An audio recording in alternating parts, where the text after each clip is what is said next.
O texto que eu li foi um texto longo, mas eu vou explicar para os irmãos que é um texto que está relatando um problema grave de crise existencial e depressiva na vida deste homem que eu acabei de vos dizer, que orou e a chuva parou, que orou, o céu mandou fogo.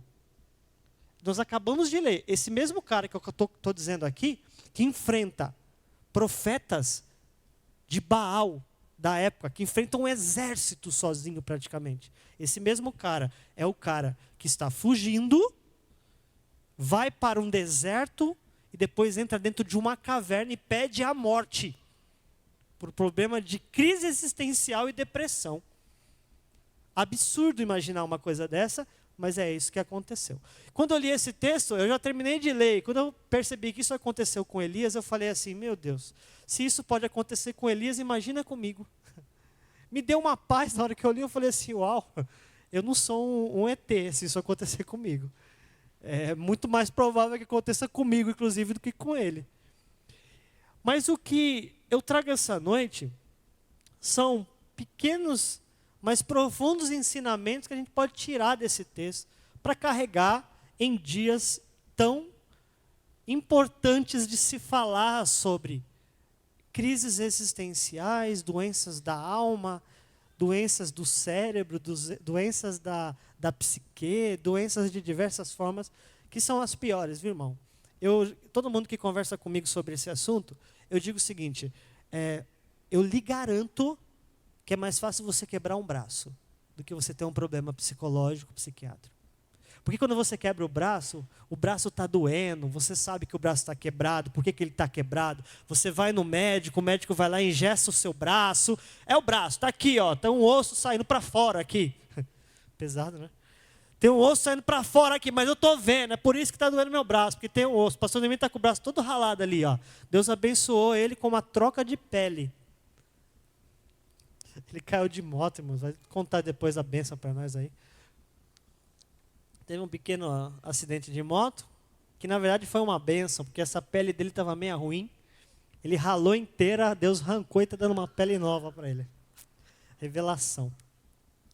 Mas o fato é, o pastor Demir sabe que o braço dele está doendo, quando na primeira vez de tomar banho deve ter sido muito gostoso.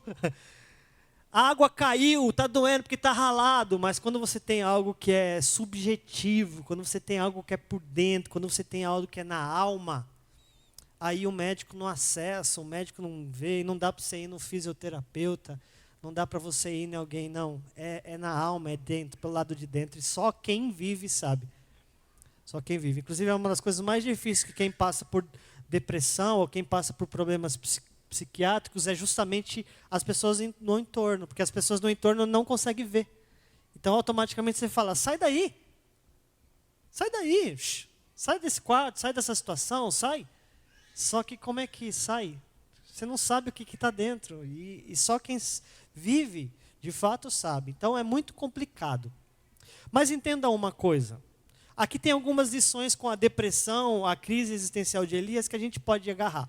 Pastor, eu sou um privilegiado. Por quê? Porque eu nunca vivi problema de crise psicológica, psiquiátrica. Eu nunca tive essas coisas aí, pastor.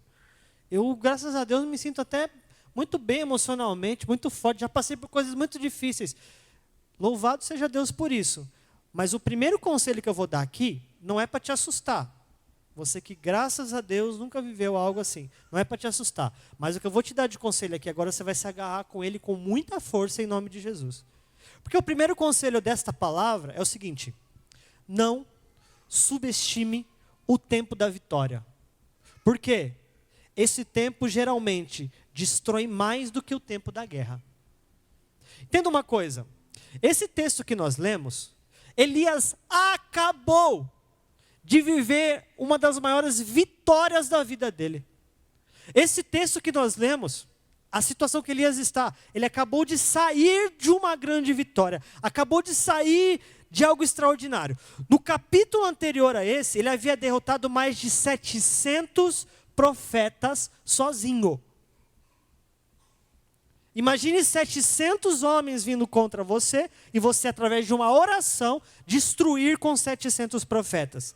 E agora, ele recebe uma ameaça, não aqui desmerecendo o fato, mas um exército de 700 homens, ele vence. Agora ele recebe uma ameaça de uma mulher, que naturalmente pela força, e principalmente na época, quando você olha para um homem guerreiro, e uma mulher, que enfrentava inclusive grandes batalhas de preconceito, de inferioridade, ele vence 700 profetas e ele agora está fugindo por causa da ameaça de Jezabel, uma mulher.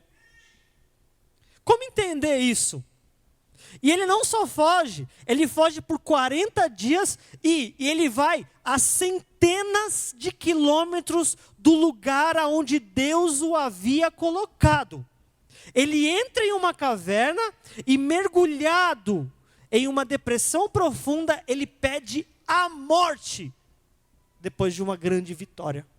Então, o primeiro conselho, se você que anota, ou você que tem memória boa para guardar no coração, está sendo gravado, Yasmin?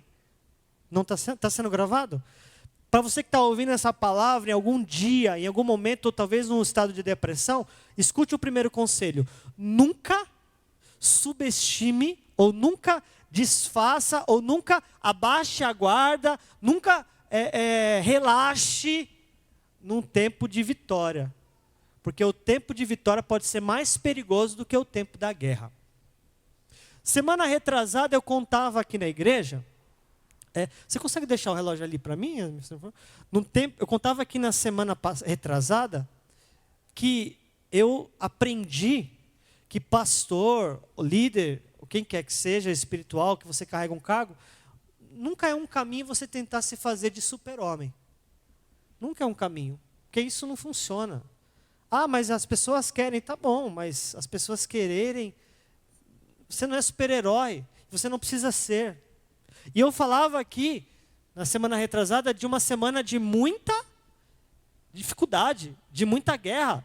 E o pastor Demir, que é um confidente próximo, amigo, a gente conversa muito sobre essas guerras, a gente ora um pelo outro, a gente carrega muitas coisas parecidas juntos.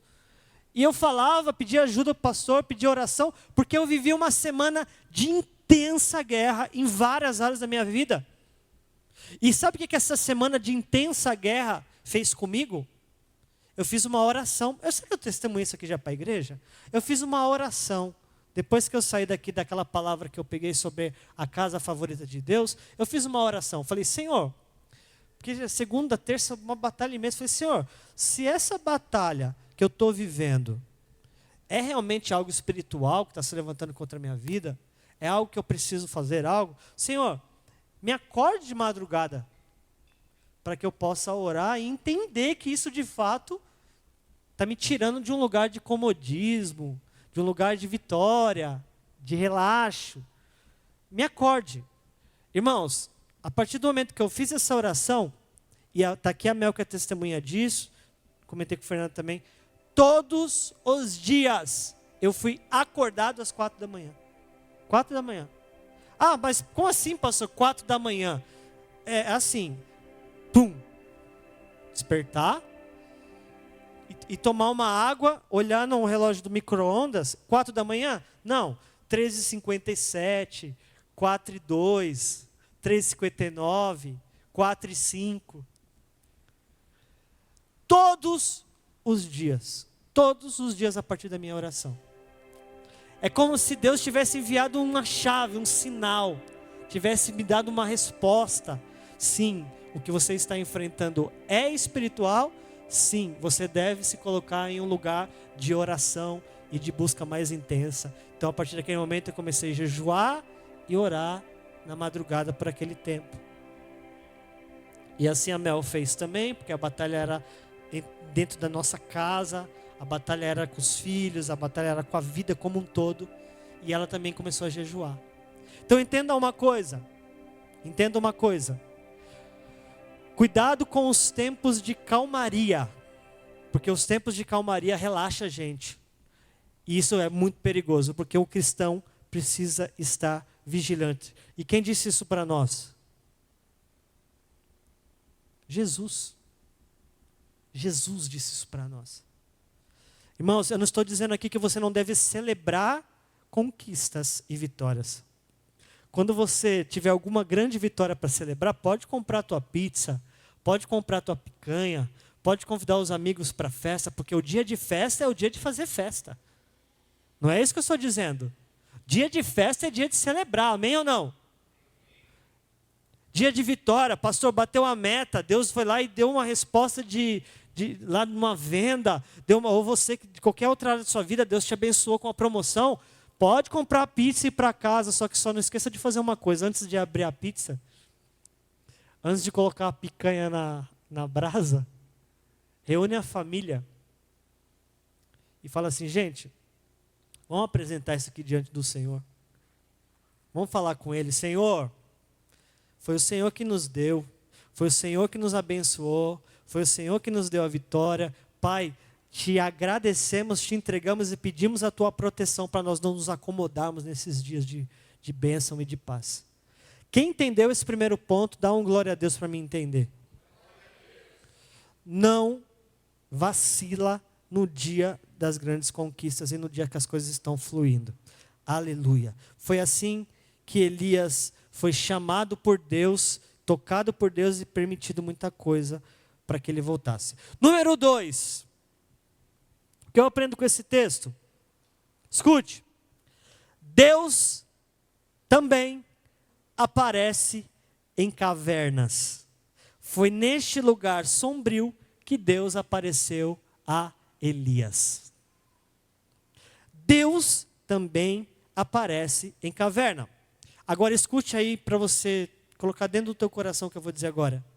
Elias desistiu de si e da vida, mas Deus não desistiu de Elias. Elias desistiu de si e da própria vida, mas Deus não desistiu de Elias e foi buscar ele lá dentro da caverna. Então, em nome de Jesus, glorifique a um Deus que vai te buscar em qualquer situação que você estiver. Glorifique a um Deus que está te dando uma oportunidade hoje de recomeçar a sua caminhada com Ele. Glorifique a um Deus que nunca vai desistir de você, que nunca te abandonou, que nunca vai te abandonar. Pastor, mas eu passei por tantas coisas, eu virei as costas para Deus, eu desisti de Deus, eu pequei contra Deus, eu falhei contra Deus, eu acho que eu não tenho o direito sequer de pedir alguma coisa para Ele, de orar. Eu quero dizer para você que o nosso amor não se compara com o amor de Deus. Todo dia Ele te dá uma nova oportunidade de você recomeçar uma caminhada com Ele, pedir perdão, Ele vai te restaurar, Ele vai te transformar, Ele vai te curar, Ele vai dizer, vem filho de novo para a comunhão, vem filho de novo para a minha casa, vem filho de novo para a minha vida em comunhão contigo, porque eu te recebo e te aceito. Esse é o Deus que a gente serve, um Deus misericordioso. Elias pediu a morte, e disse que não era melhor que seus pais. Mas quando Deus disse... Aí na verdade, eu pensei essa parte. Elias, quando está conversando com Deus ali, o maior terapeuta da história que já existiu, né? Quando Elias está ali conversando com Deus, Elias faz uma afirmação estranha. Porque Elias ele fala o seguinte, viu? Eu quero morrer porque eu não sou melhor do que os meus pais. Eu quero morrer porque eu não estou honrando a galera que veio antes que eu. Eu não estou honrando, eu não me sinto capaz, eu me sinto inferior, ele estava inferiorizado. Agora escute uma coisa que eu vou dizer. Quando foi que Deus disse a Elias que ele tinha que ser melhor que alguém? Não há relato nenhum na palavra. Elias estava colocando sobre ele uma autocobrança de ser maior e melhor do que outras pessoas, de ser maior e melhor. Elias estava colocando dentro dele uma autocobrança, uma autoafirmação de que ele deveria entregar mais. É uma autocobrança fora da curva, fora do limite, e essa autocobrança, esse se cobrar demais, estava fazendo ele se afundar. Mas eu vou repetir para os irmãos, quando foi que Deus exigiu de Elias ser alguém maior do que quem quer que seja? E quando nós estamos nessa crise de identidade, uma das coisas que a gente faz, e eu já fiz muito isso, é começar a se cobrar acima do que você pode entregar. Elias começa então a dizer para Deus: eu prefiro morrer, porque eu não estou sendo aquilo que eu gostaria de ser. Autocobrança, isso adoece. Ao mesmo tempo que isso adoece, eu vejo também um cara que se Ixi, agora vai ser difícil falar essa palavra, hein? Ensoberbeceu. Falei certo, mano? A soberba tomou conta do coração desse homem, a ponto dele começar a se enxergar menor e querer o tempo inteiro querer ser maior, o tempo inteiro querer ser perfeito, o tempo inteiro. Então não estamos falando somente de alguém que está se sentindo melhor porque tem outros maiores, nós estamos falando de soberba. Porque se tem outra coisa que destrói a vida do ser humano, é uma coisa chamada soberba. E também há um problema de soberba nele. Deus, eu quero a morte porque eu não sou melhor do que meus pais. Então o segundo conselho é: deixa Deus tratar, porque Deus também aparece em cavernas. É nesse momento de caverna, de opressão, de crise, Deus também habita. Quem entendeu esse segundo ponto, dá um glória a Deus aí para a gente confirmar. 3. Deus aparece para Elias naquela caverna e pergunta por que ele estava ali. Perceberam isso no texto? Elias caminha quilômetros de distância da onde Deus gostaria que ele estivesse, e não só isso, ele se enfia dentro de uma caverna, e quando Deus o visita nessa caverna, a primeira coisa que Deus faz é: Elias, o que você está fazendo aí? E agora eu vou fazer uma pergunta para você. Deus não sabia, de fato, o porquê Elias estava ali? Responda isso. Vamos imaginar que a gente está numa escola dominical agora e vai ser uma pergunta de escola dominical. Você acha que Deus perguntou para Elias por que estava ali? Porque Deus não sabia, de fato, por que Elias estava ali? Você acha que há alguma coisa diante de Deus que ele não saiba? Deus sabe de todas as coisas? Deus pode estar em todos os lugares ao mesmo tempo? Deus é o mesmo no passado, presente e futuro. Deus é Deus eterno. Então essa pergunta é muito estranha. Você sabe por quê? Deus falou muito comigo nessa parte. Por que Deus perguntou para Elias: Elias, por que você está ali? O problema não era que Deus não sabia. O problema era que Elias não sabia por que ele estava lá. Deus perguntou porque, na verdade, quem não sabia por que estava naquela caverna era Elias. Ele perdeu completamente a noção do mundo à sua volta.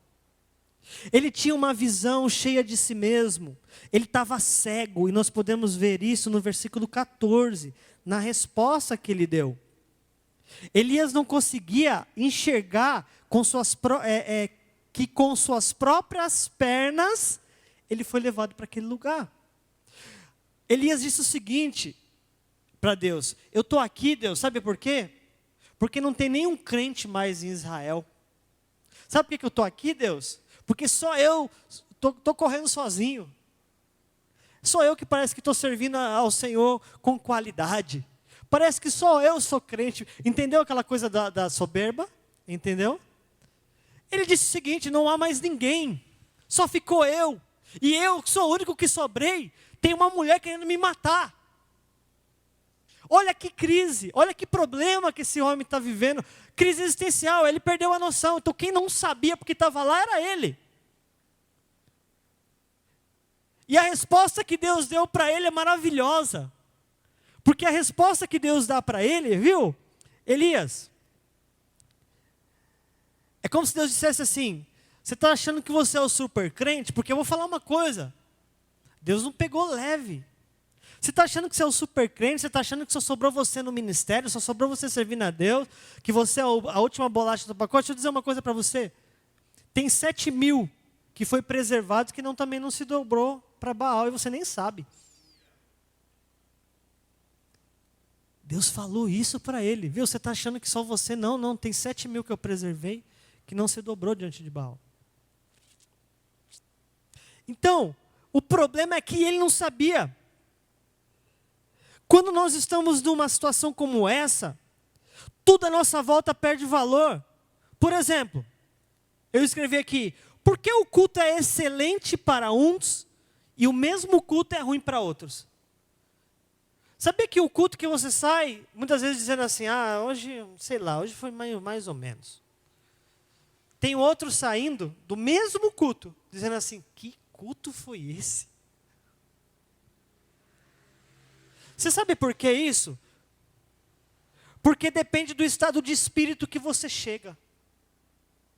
Porque depende da necessidade que você tem. Porque depende de como você viveu sua semana. Porque depende da sede. É por isso que no mesmo culto nós vamos ter essas duas realidades. Agora entende uma coisa aqui. Por exemplo, talvez algum reclame de ter que ir a pé na igreja. Talvez isso tenha sido problema para alguns. E a mesma pessoa está indo a pé e dizendo assim, Senhor, obrigado porque eu tenho perna para ir na igreja. Você entende que é tudo uma questão de visão?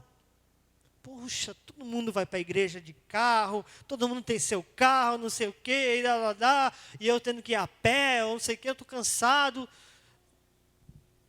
E tem o outro também que está na mesma situação. Só que o estado de espírito dele, a visão dele é tão aberta que ele está assim, Senhor, olha isso, eu tenho perna para andar para ir para a igreja. Entende? É tudo uma questão de visão. É tudo uma questão de estado de espírito, é uma forma como você vê. E Elias, neste momento, ele está vendo de uma forma completamente errada. Eu sou o último, eu não sei o quê, eu estou sozinho. É por isso que ele está enfiado na caverna, porque ele está reclamando. E sabe, eu acho que teve uma época na vida dessa igreja que ela moldou muita gente aqui de uma forma muito dolorida. Porque eu me lembro de algumas situações que a gente não tinha como escolher algumas coisas. Por exemplo, principalmente para a galera que está se levantando aqui, a gente está vendo um movimento jovem acontecendo aqui de uma forma muito linda. Sábados à tarde aqui, irmão, você vem aqui, está lotado, o pessoal está ensaiando, o pessoal está preparando uma peça, irmãos, para o culto de jovens, coisa mais linda. Todo mundo está se movendo, se movimentando, está bonito de ver o que Deus está fazendo. Só que teve uma época lá atrás que nós fomos moldados de uma forma muito dolorida, que era uma época que nós tínhamos que chegar na igreja muitas vezes 2, a gente ia para a escola dominical de manhã, pegava toda a subidona do Jardim Guarujá lá, né? Subia a pé, aí a gente ia lá, de manhã, que era obrigado a ir na escola dominical.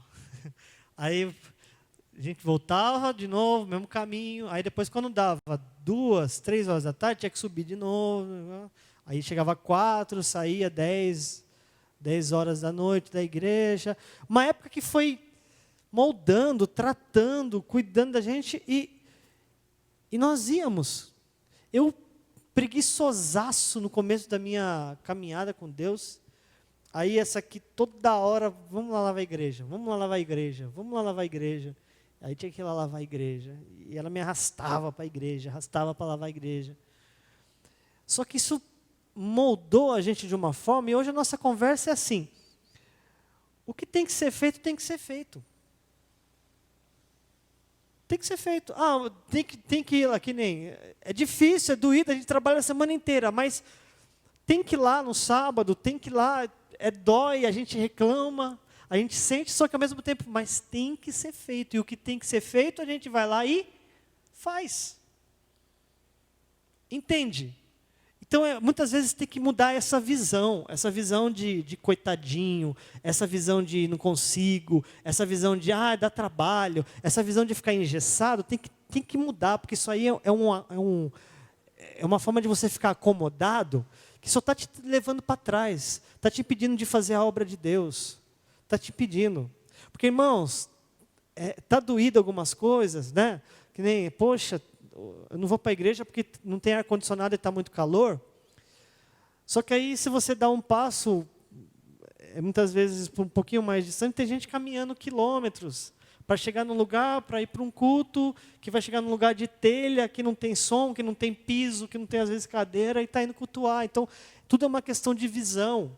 E a gente precisa entender que Deus quer nos tirar de uma zona de comodismo, de uma zona de coitadismo, de uma zona de reclamação, para pensar uma coisa. O que tem que ser feito, a gente vai lá e faz, e ponto, acabou. Não tem mimimi, não tem status, não é porque eu quero estar à frente, não está. Se eu vou ser a árvore da peça, se eu vou ser o protagonismo da peça, se eu vou tocar o pandeiro ou uma bateria, o que precisa ser feito, a gente tem que ir lá e fazer. Tem que ir lá e fazer.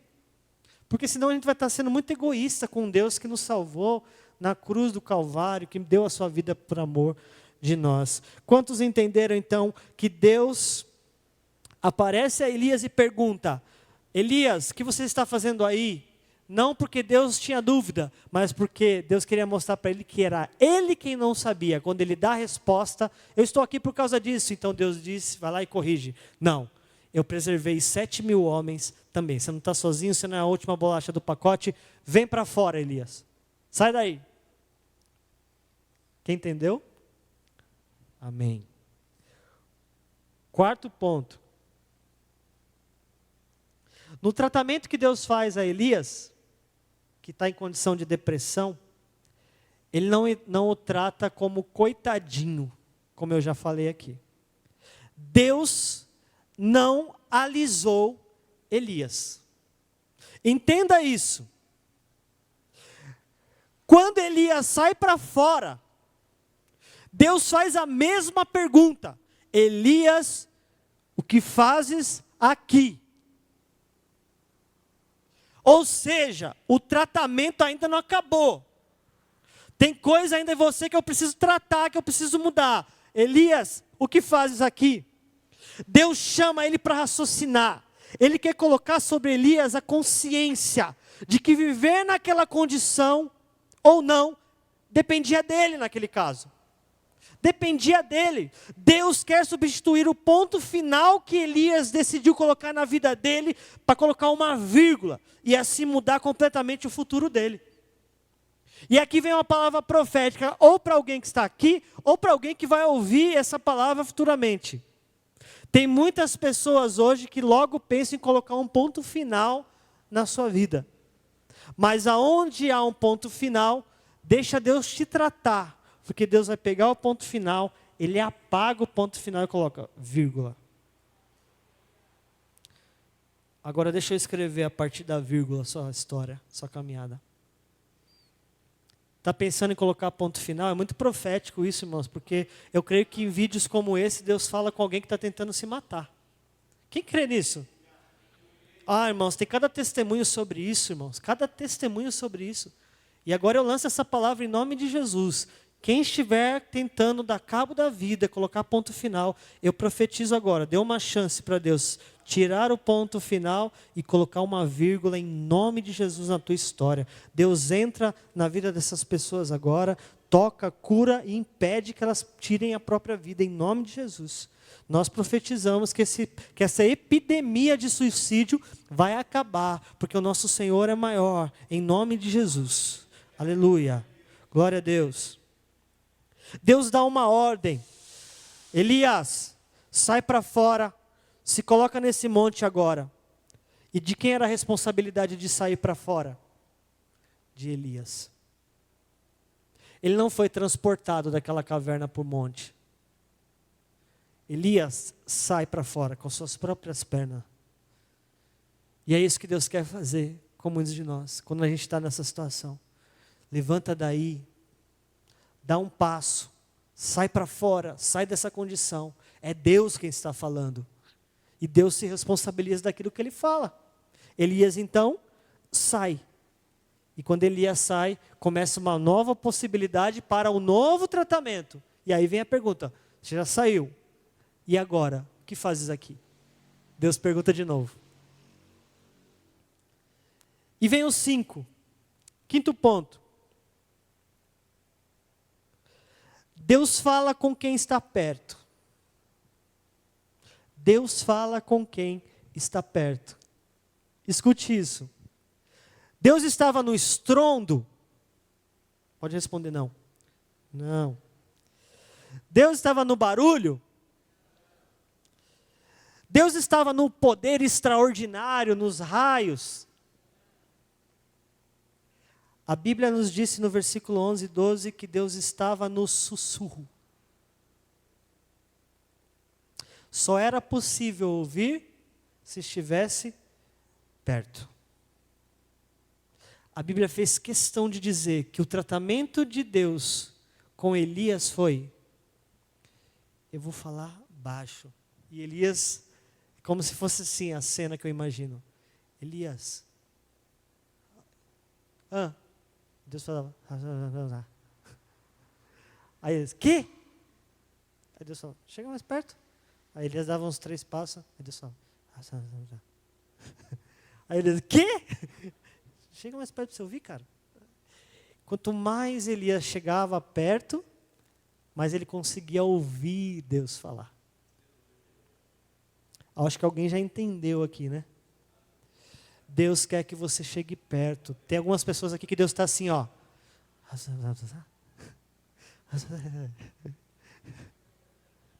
E as pessoas estão, quê? E Deus continua. Enquanto você não der o passo e chegar com o ouvido assim, pode falar. Aí Deus vai falar, é isso que eu tinha para te dizer. Só que você está longe. Gente, Deus sussurra para a gente chegar perto. Não é que Deus está calado, Ele está sussurrando. Ele não está calado, Ele está sussurrando. Aí a gente vai para o Evangelho de Jesus Cristo segundo escreveu João. E a respeito do João, é o único que a Bíblia diz que ele encostou a cabeça no peito de Jesus.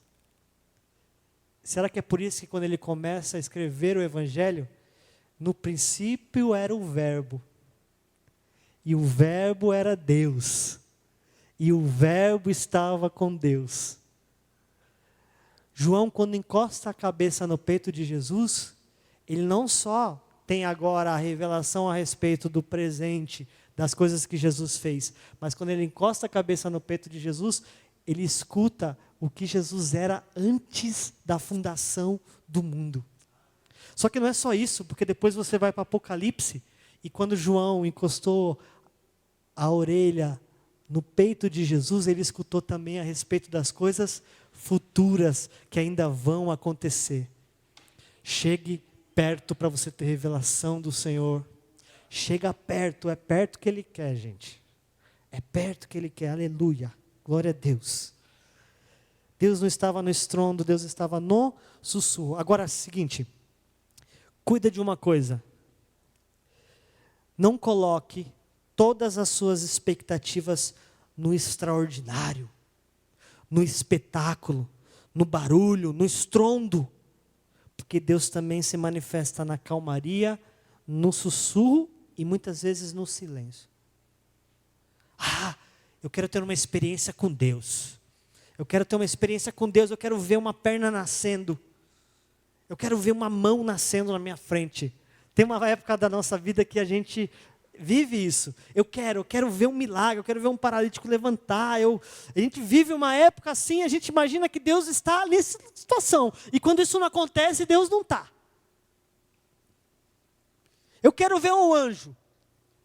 Eu quero ver um anjo. Se eu não ver um anjo, eu não vou descansar. Eu quero ver um anjo. Aí na hora que o anjo aparece, ele infarta.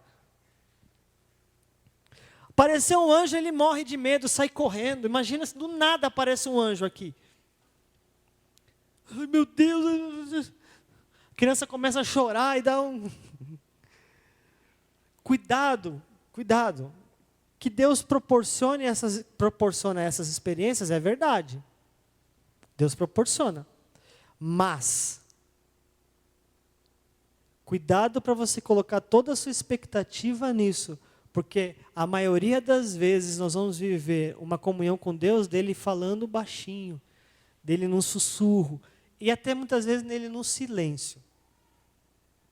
Quem entendeu, irmãos?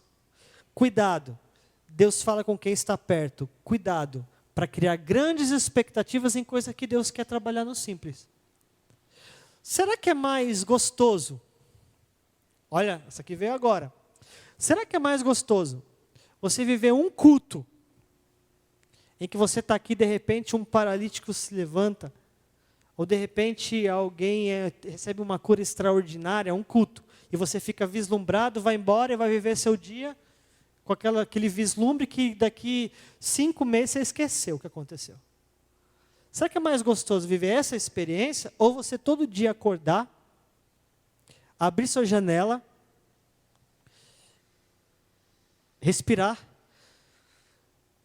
e conseguir ter a consciência que você só conseguiu respirar porque Deus te deu fôlego de vida? Não, mas eu não estou falando de uma coisa assim forçada.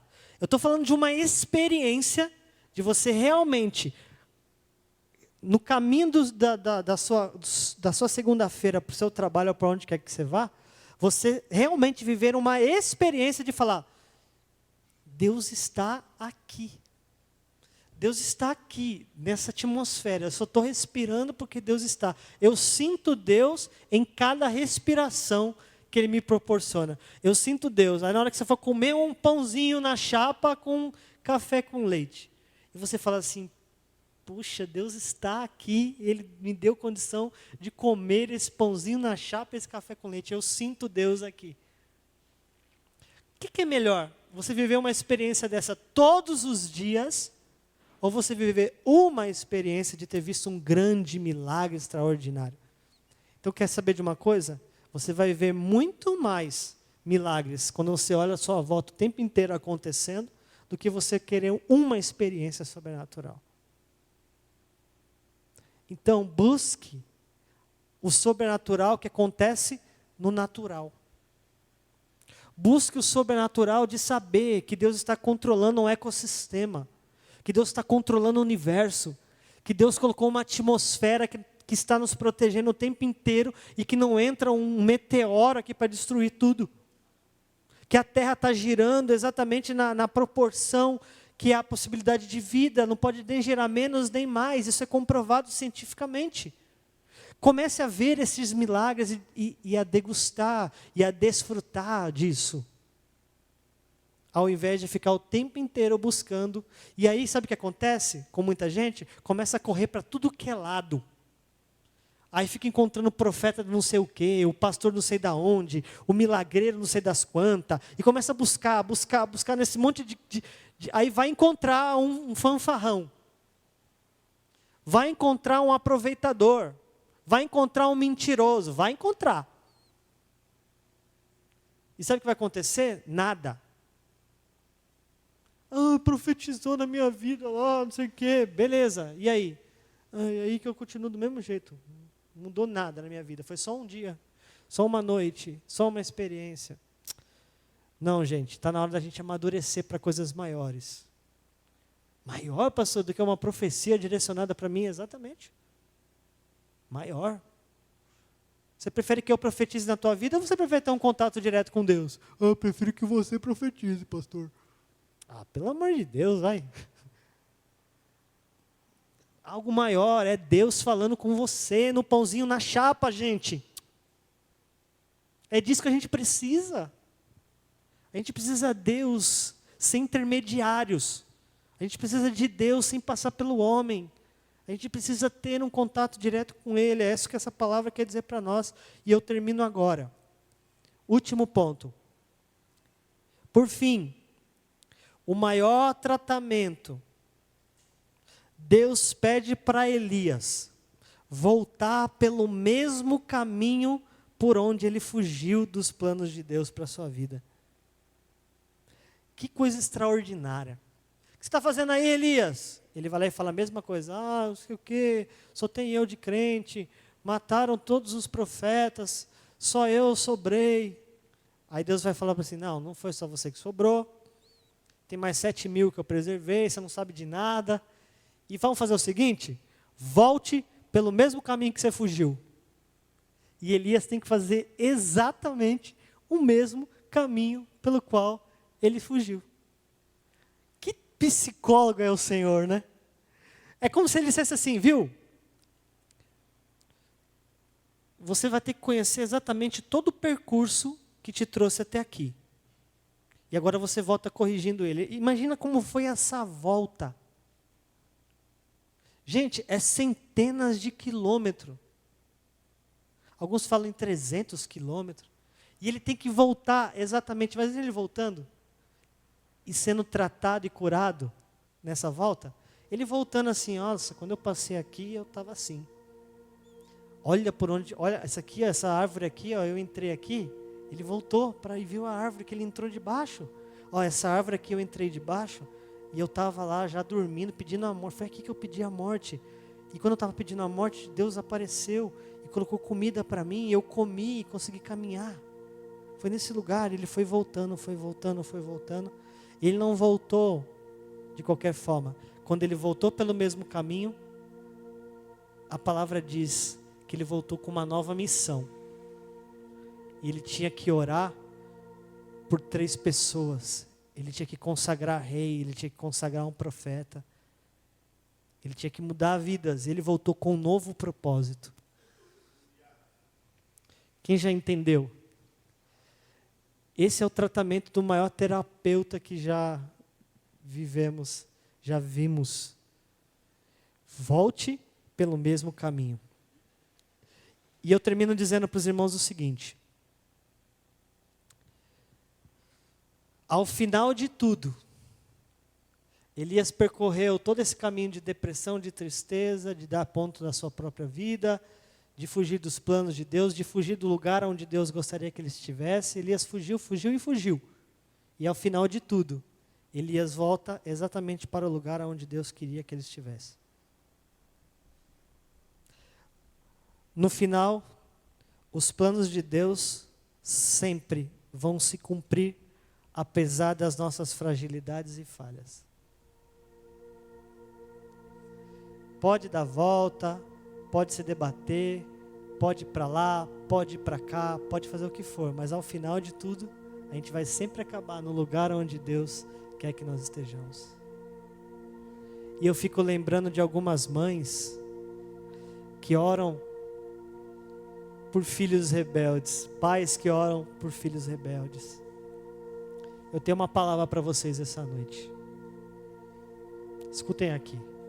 Pais que estão orando por, e mães que estão orando por filhos que passam por momentos de...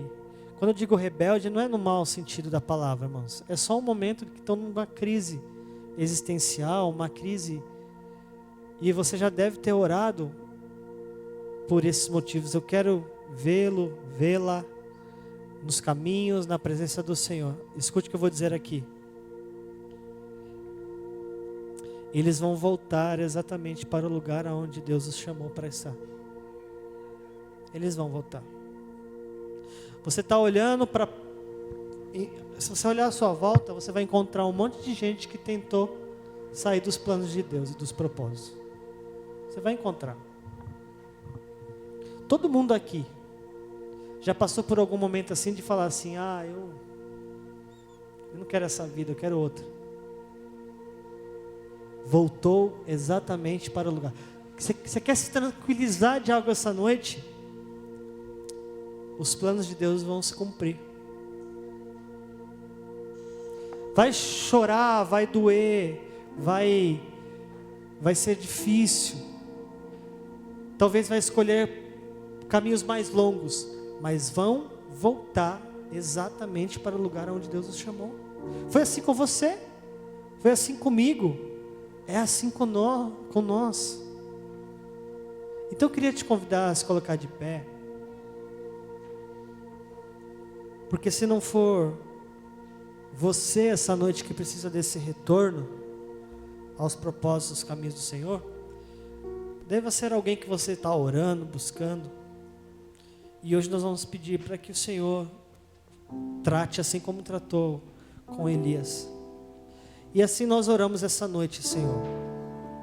Diante de uma palavra tão importante, de uma palavra tão profética, de um tempo tão profético que nós vivemos. Nós precisamos agora lembrar de pessoas, queridos, que estão precisando sair desta caverna. Deus, em nome de Jesus, como igreja, nós estamos aqui e talvez hoje não seja um dia para orarmos por nós mesmos, mas orarmos por pessoas que estão afastadas dos caminhos, pessoas que estão longe do Senhor. Porque se nós chegamos até aqui, nós ainda temos esperança. Mas em nome de Jesus, agora, eu oro pelos pais, mães, irmãos e irmãs que estão orando e apresentando vidas que estão afastadas dos caminhos. Se há um testemunho que nós vivemos na tua casa, é de pessoas que foram tocadas e mudadas em nome de Jesus. Assim nós oramos este lugar e pedimos, Pai, toque a cada um deles em nome de Jesus. Toque a cada um deles em nome de Jesus. Faça a mesma pergunta que o Senhor fez a Elias: o que fazes aí? O que fazes aí? Se não for alguém aqui da igreja que vai ser o instrumento, levante outros. Mas, Pai, leve esta pergunta ao coração de cada um: o que fazes aí? Aleluia, o que fazes aí? Comece agora, igreja, a orar. Comece agora a colocar diante do Senhor vidas. Comece agora a clamar por vidas, clamar por este encontro em nome de Jesus. Se for você, essa pessoa, Deus te chama, Deus te resgata, Deus te transforma. Agora me atraiu, tua presença me atraiu. Tentei me esconder por medo de não viver, mas tua glória me atraiu, tua presença me atraiu. É que a sarça pegou fogo e não se consumiu, e a voz que saiu dela um dia me atraiu, e o meu coração queimou até que descobriu que um dia com tua glória vale mais que mil.